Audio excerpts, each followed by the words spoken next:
To add your EBT card to the Sam's Club app, start by opening the app on your mobile device. If you do not have the app, download it from the App Store or Google Play Store. Once the app is open, tap on the More tab at the bottom right corner of the screen. From the More menu, select the My Account option and then tap on the Payment Methods button. You will be taken to a new screen where you can add a new payment method. Tap on the Add Payment Method button and select Credit, Debit Card.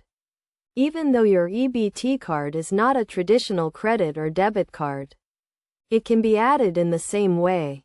Enter the card number, expiration date, and security code from the back of your EBT card. Make sure to enter the correct information to avoid any issues.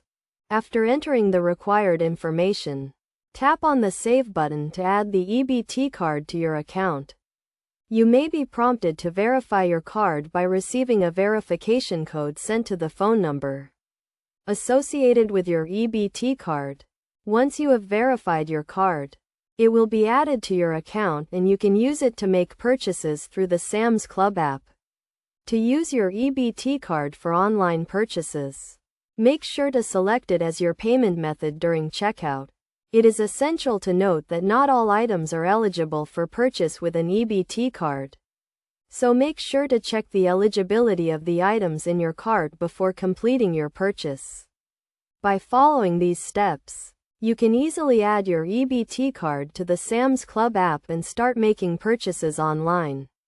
Remember to always keep your EBT card information secure and only use it for eligible purchases to avoid any issues with your account.